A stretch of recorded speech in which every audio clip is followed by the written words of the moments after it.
Oi, gente!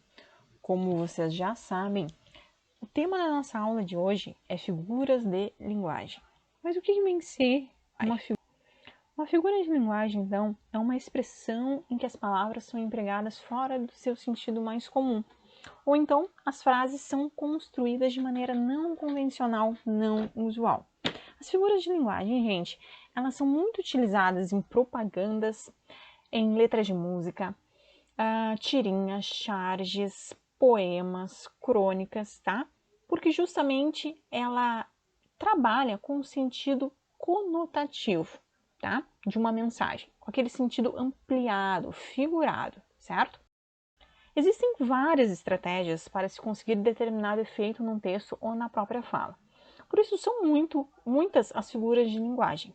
Elas podem estar relacionadas aos aspectos semânticos, que é o sentido, fonológicos, relacionados ao som, ou então sintáticos, que é a organização das palavras dentro de uma sentença, dentro de uma oração. Aqui, gente, eu coloquei algumas só para vocês conhecerem, tá? E as 10 que eu selecionei foram com base então, no nosso livro didático. Então, figuras de linguagem que são da esfera sonora. Se trata da onomatopeia, aliteração, assonância, paronomásia. Então, todas essas figuras de linguagem mexem com o som, com a repetição ou de consoantes ou de vogais, ou até mesmo se tratam de trocadilhos, tá? O que é uma figura de linguagem relacionada ao sentido da palavra? Né? É o seu uso modificando o sentido. Então, nós vamos ter a metonímia, a comparação, a metáfora, a catacrese, a sinestesia, a antonomásia e a comparação. As figuras de linguagem relacionadas à sintaxe, à organização dos termos numa oração ou numa frase, se tratam então da elipse, anacoluto, anáfora, pérbato, polissíndeto, assíndeto, pleonasmo e zeugma. E as figuras de pensamento, que estão estritamente relacionadas ao sentido, né? São a hipérbole, o eufemismo, prosopopeia, antítese, gradação, apóstrofe, ironia e paradoxo. Então vamos ver a nossa primeira figura, a comparação. O que é a comparação?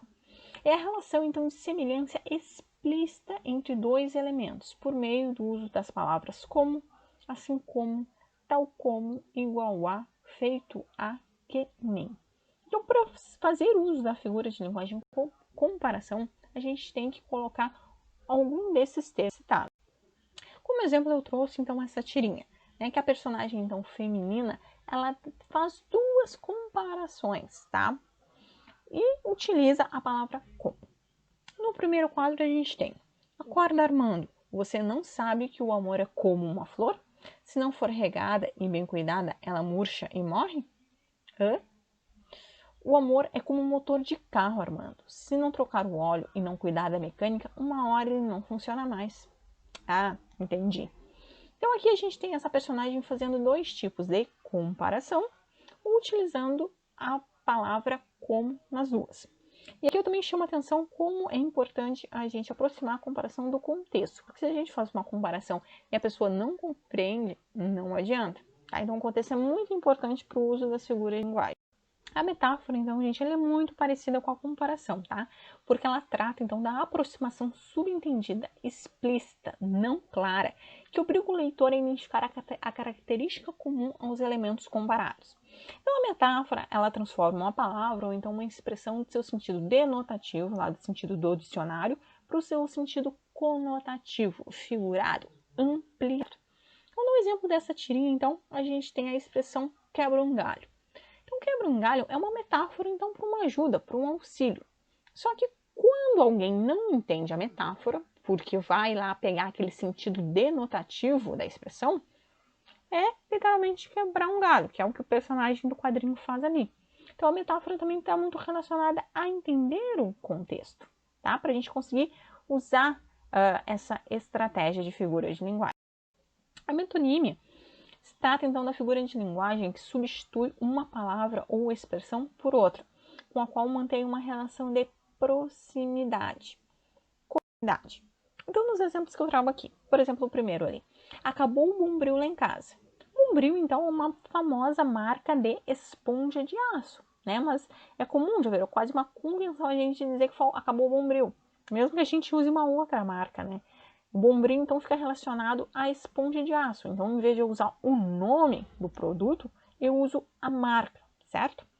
No segundo ali, adoro ler Maurício de Souza. Maurício de Souza, então, é o criador da Turma da Mônica. Então, eu faço essa associação do nome do quadrinho, do nome do gibi, pelo nome do autor.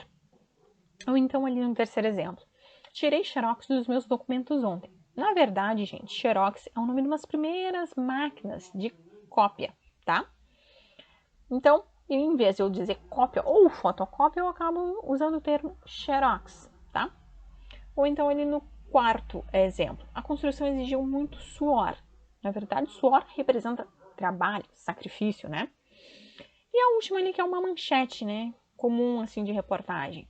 Brasil vence a Colômbia por 3-0 e vence a Copa América de futebol feminino.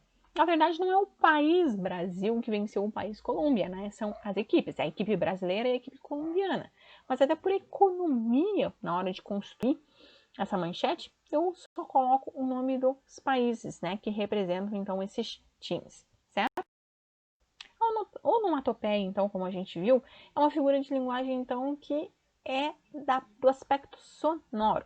E a gente usa ela com o intuito, então, de reproduzir qualquer som do nosso cotidiano. Seja telefone, trovão, buzina, cachorro latindo, gato miando. Então, toda tentativa de reproduzir um som é uma onomatopeia, tá? Então, som de medo, de choro, de raiva, de comendo, tá? Tudo isso, todas essas tentativas, a gente está fazendo uso, então, de uma... Já a personificação ou prosopopeia é quando a gente atribui características humanas a objetos inanimados ou então a... Como exemplo, então, eu trago aqui essa tira, em que tem duas personagens pássaros, né, conversando.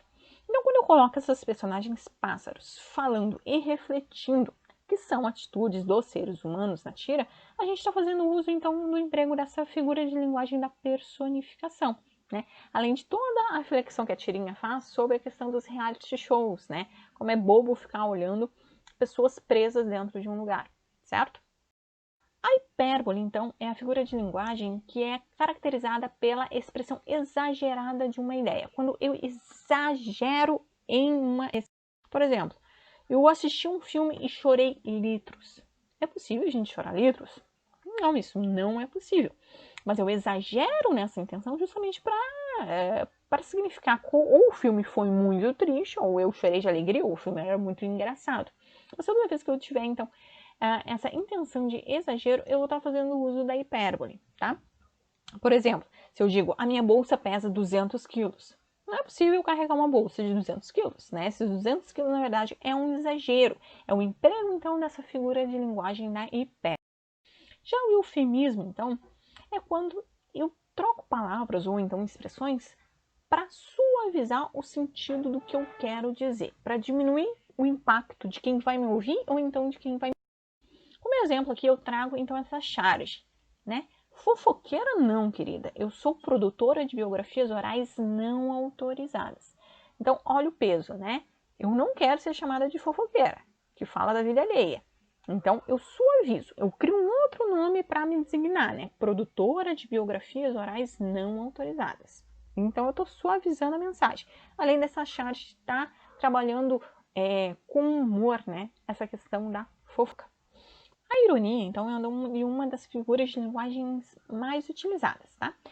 A ironia é o emprego, a expressão de um significado contrário ao que se pretende dizer, exprimir.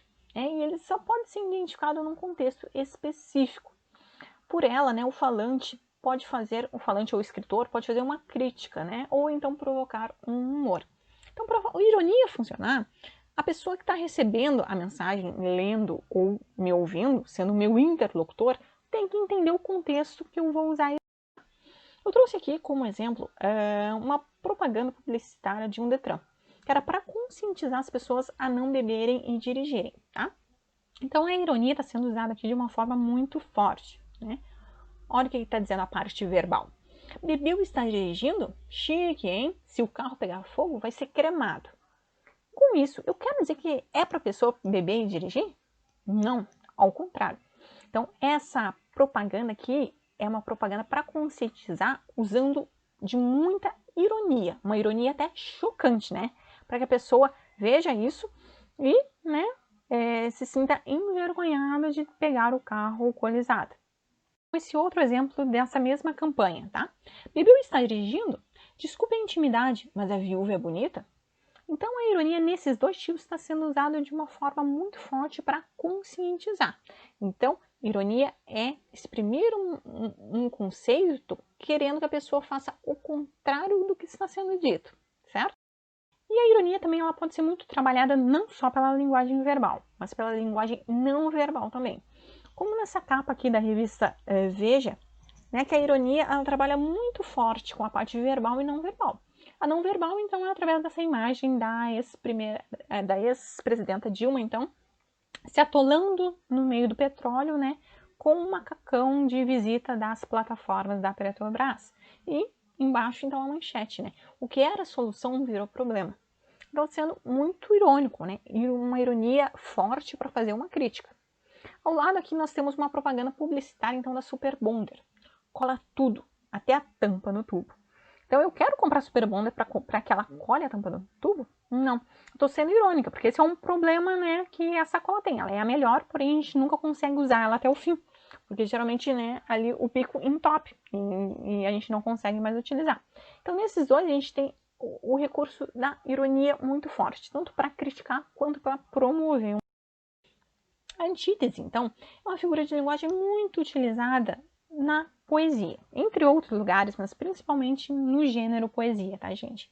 Que consiste, então, na aproximação de palavras ou expressões que significam ideias totalmente diferentes, opostas. Como, por exemplo, aqui, ó, nessa postagem que eu retirei do Facebook. A inércia que me tira o sossego acaba onde começa o caos que me acalma.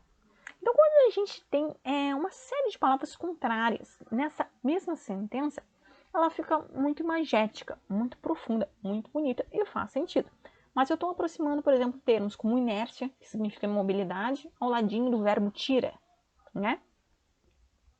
Ou então, ali, o verbo acabar ao lado do verbo começa. Olha, coisas totalmente opostas, mas que em sequência dão um novo sentido. Ou então ali, caos ao lado de acalma, né? Substantivo caos e o verbo acalma, né? Então, a gente fica pensando, como é que a gente pode usar coisas que são diferentes numa mesma sentença? Então, quando a gente consegue fazer o uso desse recurso e passa uma mensagem, faz um sentido, a gente está usando, então, a figura de linguagem da antítese. E, por fim, a gente tem a figura de linguagem do pleonasmo. Que nada mais é que o uso de palavras que reproduzem redundância ou obviedade, de forma intencional, tá?